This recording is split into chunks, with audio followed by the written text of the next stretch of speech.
दोस्तों नमस्कार। कैसे हैं? आज मैं आपके सामने एक बहुत ही इंटरेस्टिंग सब्जेक्ट पर चर्चा करने वाला हूं। एक्चुअली ये सब्जेक्ट रिटायरमेंट बेनिफिट से संबंधित है और विशेषतः ये पेंशन से संबंधित है। और ये सब्जेक्ट है एनपीएस। एनपीएस क्या है और क्यों? एनपीएस क्या है और क्यों मैं बताऊं कि एनपीएस सरकार द्वारा, गवर्नमेंट ऑफ इंडिया द्वारा प्रायोजित बैक्ड पेंशन की नई योजना है। यह 2004 में गवर्नमेंट ऑफ इंडिया द्वारा इसका प्रादुर्भाव किया गया। पर्पस न्यू पेंशन स्कीम के लिए, और न्यू पेंशन स्कीम के लिए पेंशन फंड बनाने के लिए। मैं इस पर विस्तृत चर्चा करने के पहले आपसे एक निवेदन करूं कि ये मेरा कंटिन्यूअस वीडियो आपके विभिन्न सब्जेक्ट पर मैं ला करके आपको जानकारी के लिए उपलब्ध करा रहा हूं। कृपया हमारा चैनल सीक्रेट ऑफ इन्वेस्टमेंट को सब्सक्राइब करें, कृपया ज़रूर सब्सक्राइब करें और हमारे इस वीडियो को ज़्यादा से ज़्यादा लोगों के बीच शेयर करें ताकि मेरी हौसला अफजाई हो और मैं और भी बेहतर चीज़ें आपके सामने उपलब्ध कर सकूँ। मैं पुनः वापस आ रहा हूँ। मैंने बताया कि जब गवर्नमेंट ऑफ इंडिया, ये स्टेट गवर्नमेंट, पेंशन की पुरानी योजना बरसों से चली आ रही थी। गवर्नमेंट की पेंशन की योजना कोई नई नहीं है, बहुत पुरानी है। गवर्नमेंट ऑफ इंडिया या स्टेट गवर्नमेंट, फिर यह एनपीएस क्यों, यह नया स्कीम क्या है और क्यों, इस पर मैं बताऊं। इसको बताने के पहले थोड़ी इसकी भूमिका बताऊं कि गवर्नमेंट ने इसको क्यों अडॉप्ट किया, न्यू आइडिया को कैसे जनरेट किया गया। NPS, new idea for pension और जनरेशन ऑफ पेंशन फंड क्यों स्थापित किया गया। पहले जो पुरानी पेंशन थी, जो एम्प्लॉय के लिए ग्रांटेड स्कीम हुआ करती थी, गवर्नमेंट ऑफ इंडिया या स्टेट गवर्नमेंट का एम्प्लॉय रिटायरमेंट के बाद पूरी तरह से आश्वस्त होता था कि उसको पेंशन इतनी राशि मिलेगी ही। तो गवर्नमेंट की एक ग्रांटेड योजना थी और इस योजना में इनबिल्ट बेनिफिट ये थी कि अगर किसी भी तरीक़ा से पेंशनर नहीं रहता है, डेथ हो जाती है, तो नॉमिनी को भी पेंशन का लाभ मिलता था। ये पुरानी पेंशन के स्कीम में थी। और लाभ ही नहीं मिलता था, पेंशन में अगर एम्प्लॉई 20 साल, 30 साल, 40 साल सर्वाइव करता है आफ्टर रिटायरमेंट, गवर्नमेंट को हर 2 साल, 4 साल, 5 साल पर डीए की राशि, एक बहुत बड़ी मोटी राशि देनी पड़ती थी। As it was in job, जैसे वो जॉब में होता था और डीए देनी पड़ती थी, वैसे ही रिटायरमेंट के बाद पेंशन में भी डीए की राशि उपलब्ध करानी पड़ती थी। इसके लिए बहुत बड़ा फंड का प्रोविज़न करना पड़ता था। तो रिटायरमेंट के लंबे समय तक गवर्नमेंट, यद्यपि पेंशन फंड का जनरेशन वहाँ भी पीएफ के डिडक्शन से होता था। पीएफ के डिडक्शन के कुछ पार्ट से पीएफ और पेंशन बनता था, परंतु गवर्नमेंट को इसमें स्टेक लेनी पड़ती थी और डीए की लंबी राशि उनके सर्वाइवल की एज में और उसके बाद नॉमिनी के सर्वाइवल के एज में भी डीए की मोटी राशि देनी पड़ती थी। ये गवर्नमेंट के ऊपर एक बहुत बड़ा वित्तीय भार था, बहुत बड़ा वित्तीय फाइनेंशियल बर्डन कर सकते हैं। और ये वर्ल्ड वाइज बहुत सारे कंट्री में इस चीज़ को बहुत दूर दृष्टि से देखा गया और इसको सरकारों ने अपने ऊपर से वित्तीय भार कम करने के लिए कुछ अलग प्लान इजाद करने की सोची। और उसी कड़ी में यह एनपीएस है। आपको समझ में आ गया कि एनपीएस क्यों, न्यू पेंशन स्कीम क्यों, वो इसी कड़ी में। अब इस एनपीएस में फंड का जनरेशन, वहाँ एम्प्लॉय का कंट्रीब्यूशन होता था पीएफ में, यहाँ भी एनपीएस एक अकाउंट गवर्नमेंट ने ईजाद किया। इसमें एम्प्लॉय अपना कंट्रीब्यूशन देंगे और नेचुरली उसके कोइंसाइडिंग गवर्नमेंट भी उसमें अपना कंट्रीब्यूशन देगी और दोनों मिला करके ये फंड का जनरेशन होगा, एक्युमुलेशन होगा और ये पेंशन फंड जनरेट करेगा। और उस पेंशन फंड से इसमें गवर्नमेंट का कोई गारंटी की कोई बात नहीं है, क्योंकि ये एनपीएस का अकाउंट मार्केट में इन्वेस्ट होगा। और जो मैंने वित्तीय भार की जो बात कही उसमें एक कड़ी और जोड़ूं, चूँकि पेंशन की राशि मार्केट में इन्वेस्ट होगी, इक्विटी मार्केट में, बॉन्ड मार्केट में, तो मार्केट बूस्टअप होगा, मार्केट का स्ट्रेंथ बढ़ेगा, इकोनॉमी मजबूत होगी और उससे रिलेटेड कंपनियां मजबूत होगी, देश मजबूत होगा, आर्थिक रूप से मजबूत होगा। इसके ये भी पक्ष हैं। ये बहुत बड़ी बात है इसके लिए। तो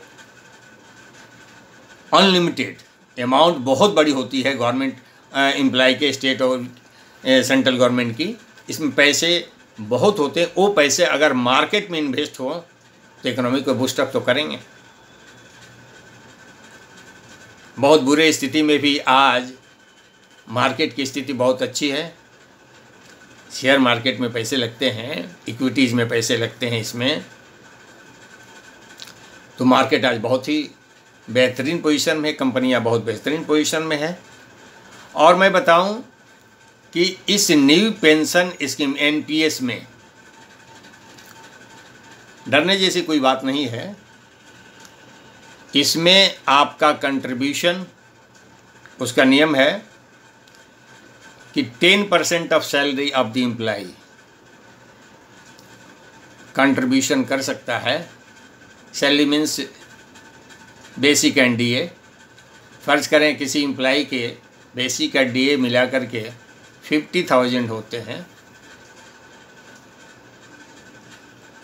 तो उसका 10% 5,000 रुपया महीने का, चूँकि सैलरी महीने की बनती है तो 5,000 रुपया महीने का उसका कंट्रीब्यूशन होगा। साल का इस टाइप से 60,000 रुपये तक कंट्रीब्यूशन कर सकता है, परंतु इसकी मिनिमम लिमिट 6,000 रखी गई है।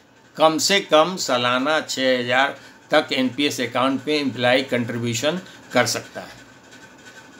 अपर लिमिट 10% की है। किसी एम्प्लॉय के 60,000 भी सैलरी हो सकती है तो 6,000, 72 हो गया। किसी की लाख भी हो सकती है तो 10% मतलब 10,000, 1,10,000, 1,20,000 तक भी हो सकता है। इस टाइप से वो 10% का कंट्रीब्यूशन का नियम रखा गया। मिनिमम 6,000 रुपये तक कंट्रीब्यूशन होने हैं। अकाउंट, एनपीएस अकाउंट कोई भी व्यक्ति जो 18 से 60 वर्ष का है वो खोल सकता है। मिनिमम कंट्रीब्यूशन 6,000 रुपये साल का है।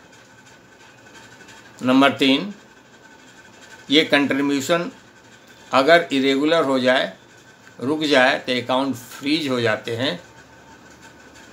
उस फ्रीज हुए अकाउंट को रीजनरेट करने के लिए एरियर पैसे देकर इसको फिर अनफ्रीज किया जा सकता है। तो ये है एनपीएस अकाउंट के बारे में। और एनपीएस अकाउंट जैसे मैंने बताया कि 2004 से ये स्टार्ट है central government and state government के एम्प्लॉय के लिए, परंतु 2009 से it is open for all, या कोई भी व्यक्ति प्राइवेट जॉब करने वाला या प्राइवेट कोई भी सेल्फ एम्प्लॉयड व्यक्ति भी इसमें अपने अकाउंट खोल सकता है और पेंशन के लिए फंड को एक्यूमुलेट कर सकता है, सो दैट कि आफ्टर 60 की एज में वो भी पेंशन पाने का हकदार हो जाए और उसे पेंशन मिले। पुराने पेंशन और नए पेंशन में थोड़ी मैं बता दूं, पुराने पेंशन में पेंशन ग्रांटेड होता था, यहाँ पर आपके द्वारा लगाए गए पैसे, कंट्रीब्यूट किए गए पैसे, एम्प्लॉयर के द्वारा कंट्रीब्यूट किए गए पैसे, जो कि सेल्फ एम्प्लॉयड या प्राइवेट अन्य व्यक्ति के केस में कोई कंट्रीब्यूशन के बात नहीं, सेल्फ कंट्रीब्यूशन ही सबसे बड़ा उसका निवेश है, और वो एक्यूमुलेट एक सर्टेन पीरियड तक। गवर्नमेंट एम्प्लॉय के केस में या किसी भी केस में इस अकाउंट में अप टू 60 ईयर्स तक फंड को जनरेट एक्यूमुलेट करना है। से फॉर एग्जांपल कोई व्यक्ति, कोई एम्प्लॉय 30 ईयर्स के एज में इसमें एंट्री लेता है, तो उसको 30 ईयर्स तक फंड का एक्यूमुलेशन करना होगा, कंट्रीब्यूशन करना होगा। क्योंकि 60 में रिटायरमेंट है तो 30 ईयर्स हो गई।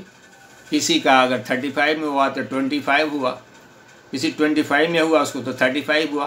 तो लंबा गैप जो होगा, कंट्रीब्यूशन की लंबी राशि होगी, लंबा पीरियड होगा, तो कंट्रीब्यूशन नेचुरली बहुत ज़्यादा होगा और कंट्रीब्यूशन एम्प्लॉयर का भी बहुत ज़्यादा होगा। तो जैसे मैंने बताया कि एम्प्लॉई अपना 10% सैलरी कंट्रीब्यूट कर सकता है, salary means DA and basic, और एम्प्लॉयर इसमें 14% तक, इस 1 अप्रैल से 14% तक उसका कंट्रीब्यूशन की बातें आई है। तो इस NPS में चूँकि पैसे शेयर मार्केट में लगेंगे, तो इस फंड का जो ह्यूज फंड बनेगा पेंशन का एक्यूमुलेशन, इस अकाउंट को मैनेज करने के लिए गवर्नमेंट ने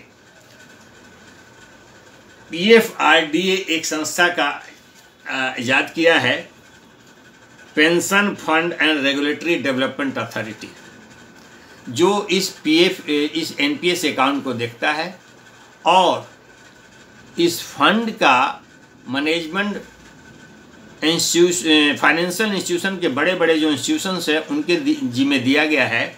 मसलन इस पेंशन फंड का रेगुलेशन आज के डेट में लगभग 8 संस्थाएं करती है। ICICI Prudential pension fund, LIC pension fund, Kotak pension fund, Mahindra pension fund, Reliance Capital pension fund, SBI pension fund, UTI retirement solution pension fund, HDFC pension managing company, DSP BlackRock pension fund. इन संस्थाओं के जिम्मे pension fund का management है। तो आपके द्वारा लगाए गए पैसे और इन्हीं फंड मैनेजरों के जिम्मे होते हैं। और आप अब जानना चाहेंगे कि आपके द्वारा लगाया गया पैसा, आप अगर मान लीजिए प्राइवेट एम्प्लॉई हैं, प्राइवेट सेल्फ एम्प्लॉयड है, तो आपका कोई एम्प्लॉयर नहीं है, इसलिए कंट्रीब्यूशन अलग से कुछ नहीं मिलेगा। आपका ओन कंट्रीब्यूशन जो होगा वही एक्यूमुलेट करके लंबे समय एक बड़ी राशि बनेगी। एम्प्लॉय के केस में चूँकि कंट्रीब्यूशन एम्प्लॉयर से मिलता है, इसलिए उनकी राशि निश्चित रूप से उनकी और ज़्यादा होगी। एनी हाउ जो भी है, इस फंड का मैनेजमेंट किसके जिम्मे है? जैसे फंड मैनेजर का नाम मैंने बताया। आपके फंड जो एक्यूमुलेटेड फंड है वो कहाँ जाते हैं? वे 3 तरह के इंस्ट्रूमेंट में जाते हैं। इक्विटीज़ में पैसा लगता है, जो शेयर मार्केट में कंपनियों में पैसा लगता है। कॉरपोरेट बॉन्ड्स में पैसा लगता है एंड गवर्नमेंट सिक्योरिटीज में पैसा लगता है। इन 3 इंस्ट्रूमेंट में पैसे लगते हैं। तो मैं बताऊं आपको, एज ऑफ एंट्री को देखते हुए फंड मैनेजर द्वारा ये निर्धारित किया जाता है कि इक्विटीज़ का परसेंटेज क्या हो, बॉन्ड का परसेंटेज क्या हो और गवर्नमेंट सिक्योरिटीज़ का परसेंटेज क्या हो। इसमें राशि पुराने पेंशन फंड से जो पीएफ एक्यूमुलेट होकर के बनता था उससे बहुत ज़्यादा बनेगी। मैं आपको पूर्ण बता दूं कि उससे घबराने की जैसी कोई बात नहीं है। नया स्कीम फ़ायदे के लिए, इसमें नुकसान नहीं है, इसमें फ़ायदा है। और इन्वेस्टमेंट का चॉइस आप ही से पूछा जाएगा, आप बता सकते हैं। इसमें एक्टिव चॉइस है और ऑटो चॉइस है। एक्टिव चॉइस में आप बता सकते हैं कि आपका फंड का मैनेजमेंट कौन करेगा। 8 कंपनियां दी गई है, इसमें आप बता सकते हैं। नहीं बताएंगे तो ऑटो है, किसी गवर्नमेंट किसी में भी दे सकती है, आप बता सकते हैं। इसके अलावा आपका फंड का परसेंटेज जो किस इंस्ट्रूमेंट में कितना जाना चाहिए ये भी बता सकते हैं। दूसरा ऑप्शन है ऑटो चॉइस। ऑटो चॉइस में फिर वही बात आ जाती है कि आपकी एज ऑफ एंट्री के हिसाब से आपको कितना परसेंटेज इक्विटी देना चाहिए, कितना बॉन्ड और गवर्नमेंट सिक्योरिटी देना चाहिए, ये गवर्नमेंट निर्धारित करती है। एंट्री एज अगर कम है तो इक्विटीज़ के पोर्शन ज़्यादा होते हैं, एंट्री एज ज़्यादा है तो इक्विटी के पोर्शन कम होकर के मोर सिक्योर्ड जो इंस्ट्रूमेंट है बॉन्ड एंड गवर्नमेंट सिक्योरिटी उसमें ज़्यादा होते हैं। अब इसमें एनपीएस अकाउंट 2 प्रकार के होते हैं, tyre 1 and tyre 2। NPS account 2 प्रकार के होते हैं, tyre 1 and tyre 2। Tyre 1 account जो होता है, एज ऑफ एंट्री जैसे कि पहले बता दिया 18 से 60 है ना, ये दोनों ही में, चाहे टायर 1 का हो या टायर 2 का हो। टायर 1 का जो अकाउंट है ये मैंडेटरी है, टायर 2 का अकाउंट ऑप्शनल है। टायर 2 में वही व्यक्ति आ सकता है जो टायर 1 में अकाउंट खोल चुका है, अदरवाइज टायर 2 के अकाउंट पहले नहीं खुलता है। कंट्रीब्यूशन, मिनिमम कंट्रीब्यूशन 1 होता है टायर 1 में। टायर 2 में मिनिमम कंट्रीब्यूशन की कोई सीमा नहीं है, नहीं भी जमा कर सकते हैं।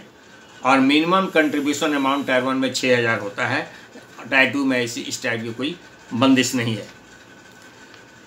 दोनों ही केसेज में टायर 1 एंड टायर 2 में फंड मैनेजमेंट चार्ज सेम है 0.25%। ये 0.25% for opening of your account, maintaining of your account. और इस टाइप से फंड मैनेजर द्वारा निर्धारित की गई अन्य कार्यों के लिए ये फंड चार्ज लिए जाते हैं। अवेलेबल एसेट जो है, मैंने पहले भी बताया कि इसके पैसे कहाँ लगते हैं, इक्विटीज़ में, कॉर्पोरेट बॉन्ड्स में एंड गवर्नमेंट सिक्योरिटीज़ में।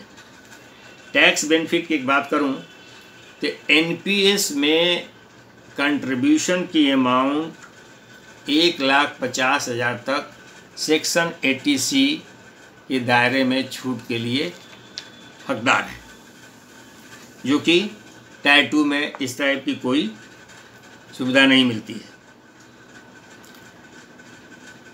और टायर 1 में इसके अलावा 50,000 तक अलग से जमा किया गया पैसा भी सेक्शन 80CC-D1B के अंतर्गत टैक्स के लिए पात्र है।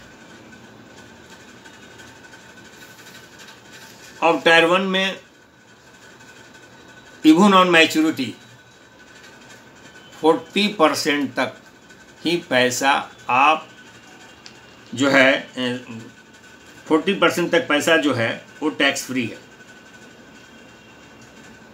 60% टैक्सेबल है। वैसे कि जो आपका फंड एक्यूमुलेट होता है आपके कंट्रीब्यूशन से, एम्प्लॉयर के कंट्रीब्यूशन से, और जो पेंशन फंड बनता है उस पेंशन फंड में बाध्यता ये दी गई है कि 40% अमाउंट पर ही पेंशन मिलेगा, 60% आप निकाल सकते हैं for your own purpose like provident fund amount. 60% आप निकाल सकते हैं, 40% पर पेंशन बनेगा, जो कि ये सारी चीज़ें टैक्सेशन से लाभ जो है वो टोटल टैक्सेबल है टायर 2 में। और टायर 1 में पैसा निकालने पर बहुत सारी बंदिशें हैं। इन सर्टेन सर्कमस्टांसेज बच्चों के एजुकेशन, शादी या क्रिटिकल इलनेस के केस में ओन कंट्रीब्यूशन का 25% आप निकाल सकते हैं। टायर 1 में फंड कहीं से भी आ सकते हैं, टायर 1 का फंड कहीं नहीं जा सकता। तो ये सारी बंदिशें रखी गई है। मैं इस में फंड का कैसे एक्युमुलेट होता है और कितना पेंशन बनेगा, एक छोटी सी एग्जांपल से मैं थोड़े से क्लियर करूंगा। से फॉर एग्जांपल, आपने 28 इयर्स या 30 इयर्स का एक्युमुलेशन पीरियड आपका रहा और 10,000 रुपये का आपका टोटल कंट्रीब्यूशन रहा, तो इस टाइप से 28 इयर्स में आपका टोटल जो कंट्रीब्यूशन होता है वो एक्युमुलेशन होता है 28,80,000 रुपये होता है। 10,000 मंथली इंटू 12 इंटू 24 28,80,000। अब इस 28,80,000 पर सिंपल 12% का मैं ग्रोथ मानूं। 12% कोई ज़्यादा नहीं है, क्योंकि पीरियड जो है 28 साल बहुत, अब इससे ज़्यादा आएगा। ऑन एन एवरेज मैं 12% मानता हूँ, इससे ज़्यादा आएगा, निश्चित रूप से फंड इससे ज़्यादा आएगा। तो जो एक्युमुलेटेड फंड होगा 1,50,84,286। आपका जो पेंशन जो एक्युमुलेशन का फंड होगा 1,50,84,286। इसमें 40% जो आपका अमाउंट होगा वो पेंशन फंड होगा। तो इसका 40% अमाउंट 60,33,714 हुआ। रेस्ट 60% आप घर ले जा सकते हैं 90,50,574। अब अगर इस 60,000 33,714 जो पेंशन का फंड बना, जिस पर आपको पेंशन मिलेगा, एनपीएस का पेंशन मिलेगा, तो चूंकि अवधि बहुत लंबी है तो इसमें 9-10% पेंशन भी मिल सकता है। मैं या 8% मिनिमम तो मिलेगा ही। मैं अगर 10% की बात करूं तो सालाना पेंशन आपका 6,03,371 बनता है। मंथली 50,280 रुपया पेंशन बनता है। अगर 9% की भी बात करूं तो 5,43,034 रुपया एनुअल बनता है। 45,252 रुपया मंथली बनता है। 8% की भी अगर बात करूं तो 4,82,697 रुपया एनुअल है और 40,224 रुपया आपका इसमें मंथली बनेगा। मैं बताऊं, इस पर ज़रा ध्यान दें, एक अच्छी राशि है। आपका कंट्रीब्यूशन कितना हमने बताया? मात्र 10,000। 10,000 तो बहुत कम राशि है ना। 10,000 का मतलब आप कितना डाल रहे हैं? बहुत कम डाल रहे हैं। ये 10,000 की राशि एक इंडिपेंडेंट व्यक्ति जो स्वरोजगार किया हुआ है उसके लिए हो सकता है, क्योंकि एम्प्लॉय के केस में 6,000 तो मिनिमम है।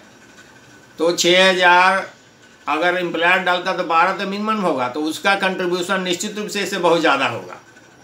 अगर 10,000 हम 20,000 माने तो इसका डबल आप मान लें हर चीज़, करीब 3 करोड़ की राशि बनेगी।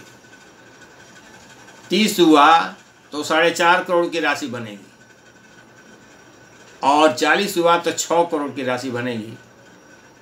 6 करोड़ की राशि में 40% 2,40,00,000 हुआ, तो 2,40,00,000 पर पेंशन की राशि इसकी 4 गुना होगी, लगभग 2 लाख रुपये पर मंथ की होगी।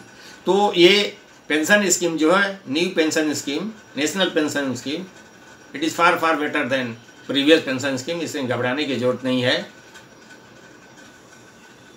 मैंने न्यू पेंशन स्कीम पर लगभग एक लंबा वीडियो बनाया है। इसको थोड़ा पॉज करके देखें, 2 बार में देखें और बहुत गहराई से देखें। अगर कहीं कोई बात आपको लगती है तो इसको कमेंट्स में डालें और कृपया इस चैनल को सब्सक्राइब करें, वीडियो को लाइक एंड शेयर करें। धन्यवाद।